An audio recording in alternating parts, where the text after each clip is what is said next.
Ens endinsem en una reflexió sobre la relació de l'ésser humà amb l'art, la filosofia i la política de la mà d'Ivan Argote, a l'exposició La posada en marxa d'un sistema, dins la Galeria ADN.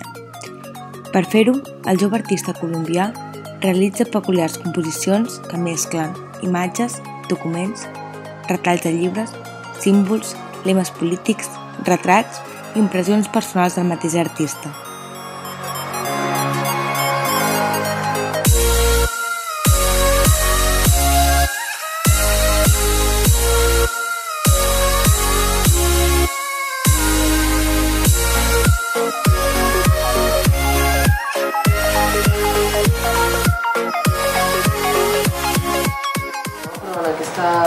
En aquesta exposició parla sobretot de les diferents lectures que pot tenir la història, els diferents filtres ideològics, polítics, econòmics que se li pot ficar en la construcció de la història i com aquesta història tu la pots esborrar i la pots tornar a reescriure. És a dir, aquests collages van sobre això, sobretot sobre les diferents capes, sobre les diferents lectures que té la història. Aquí a la galeria mostrem el contemporani i sobretot enfocat a contextos socials i polítics, el qual sabem que hi ha un públic que li interessa molt aquest context, però bé, també entenem que hi ha altra gent que li costa entendre-ho, però millor perquè no ho coneix, no?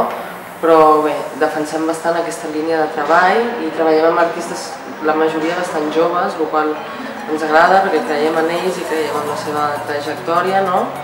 Per exemple, l'Ivan Argote té 32 anys, se'l pot considerar un artista jove per la carrera que ja té.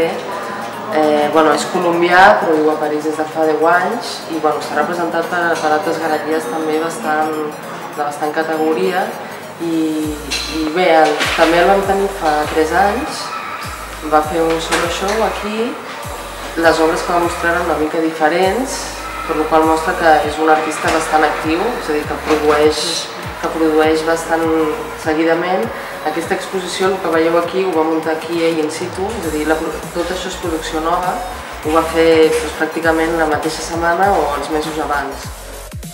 La mostra estarà disponible de forma gratuïta a la Galeria ADN fins al 29 de febrer de 2016. El seu horari de visita és els dilluns de 3 a 8 del vespre, de dimarts a divendres de 10 del matí a 2 del migdia i de 4 del migdia a 20 del vespre, els dissabtes d'11 a 2 i de 5 a 8 i mitja. No deixis que se t'escapi!